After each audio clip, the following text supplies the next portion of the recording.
सुप्रभात बच्चे, कैसे हैं आप लोग। उम्मीद करता हूं कि आप अच्छे से होंगे।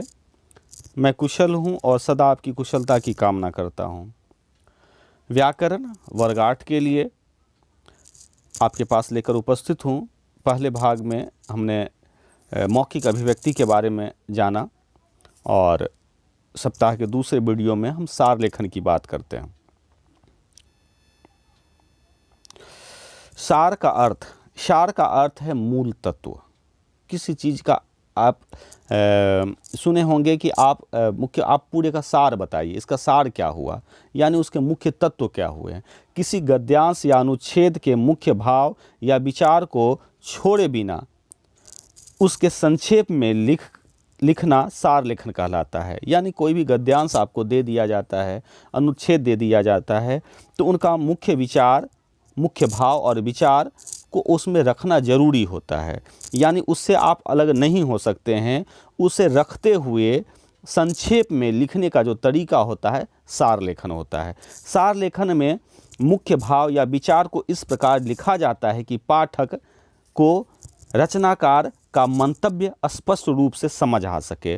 पूरी एक लंबी बात को एक छोटे पंक्तियों में, 2-4 पंक्तियों में लिखे जाते हैं। यह भी एक कला होती है, क्योंकि एक बड़े बातों को, एक बृहत बातों को छोटे रूप में लिखना और सभी बातों को उसमें समाहित होना, सभी बातों का भाव भी बना रहे और पूरी विचारों को कह देना भी, यही सार लेखन के जो कला हैं, ये सही लेखन के तरीके हैं।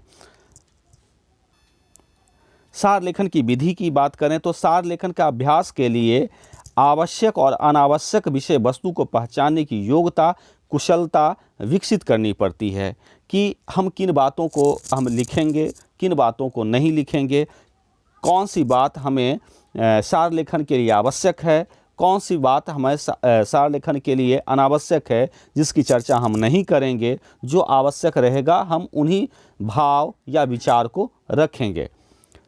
दूसरा है, विद्यार्थी को सार लिखते समय विशेष बातों का ध्यान देना चाहिए। उन्हीं विशेष बातों की आगे चर्चा की गई है। विषय वस्तु का अध्ययन गद्यांश या अनुच्छेद को ध्यान से पढ़ें और समझें। एक बार समझ में न आए तो 2-3 बार पढ़ सकते हैं। उसका अर्थ ग्रहण करते हुए महत्वपूर्ण अर्थ और शब्दों को रेखांकित कर लें। ये ही सार के आधार होंगे। जब आपको अनुच्छेद मिलते हैं या गद्यांश मिलते हैं तो आप उन्हें पढ़ें और पढ़ने के दौरान आप जो मुख्य बातें हैं उनको रेखांकित कर दें कि हमें इन बातों को अपने सार में समाहित करना है, लिखना है, और वही चीज़ सब मिलाकर आपको सार का रचना करते हैं, सार बनाते हैं। आगे उपयुक्त अन्य ध्यान देने योग्य बातों में है सार लेखन के लिए उपयुक्त शीर्षक का चुनाव। गद्यांश या अनुच्छेद या गद्यांश के केंद्रीय भाव, विचार पर ध्यान देकर शीर्षक कम से कम शब्दों में लिखने चाहिए। लंबे शीर्षक नहीं होना चाहिए। आपके शीर्षक 1 शब्दों 2 शब्दों के हो तो ज़्यादा अच्छा माना जाता है, ज़्यादा आकर्षक लगते हैं, है ना। पूरी पंक्ति आप शीर्षक नहीं बना सकते हैं, अच्छा शीर्षक नहीं माना जाता है। इसके लिए गद्यांशों को 2-4 बार समझकर पढ़ें और पढ़कर समझें। यानी आप जब पूरे गद्यांश को पढ़ेंगे 1 बार, 2 बार, 3 बार, तो इनसे दोनों बातें आएगी। पहली बातें तो सार में जो आवश्यक और अनावश्यक बातों को आप समझेंगे, उसे रेखांकित करेंगे, वह सार का आधार होगा। और जब आप पूरे पढ़ेंगे तो आप उसमें मुख्य बातों को ध्यान देंगे तो आपको शीर्षक भी निकल कर आएगा। तो शीर्षक का भी चुनाव करना सार लेखन का एक कला कौशल है।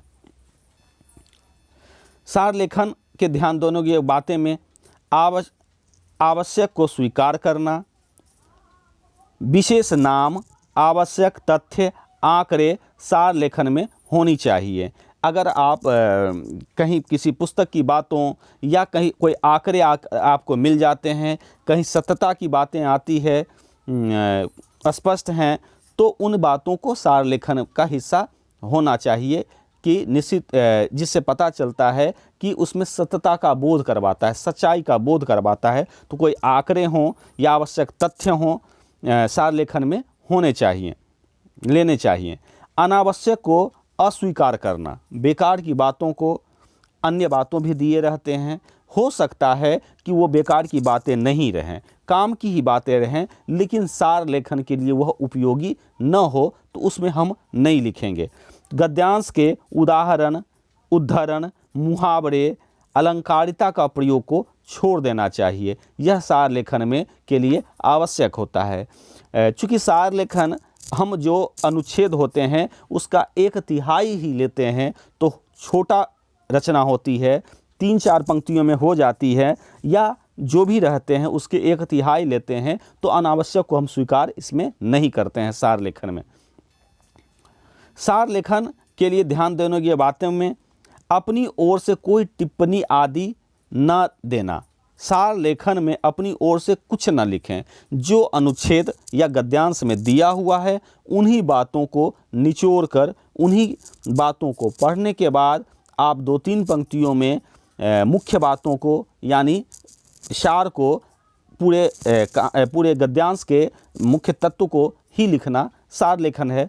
तो हमें अपने मन से या अपने तरफ से कोई टिप्पणी इसमें नहीं देनी चाहिए। मुख्य विषय से बाहर नहीं जाएं, है ना। जो सार है उन्हीं बातों को हम उसमें निश्चित करें।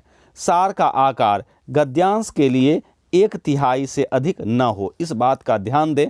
यही कुछ ध्यान देने योग्य बातें थी बच्चे, जो कि मैं आपको बताया। सार लेखन भी एक कला है, आप सीखें, अभ्यास करें पुस्तकों में, और निश्चित तौर पर आप सीख जाएंगे, या कुछ अभ्यास से ये सीखे जा सकते हैं। तो हमने आपको बताया सार लेखन।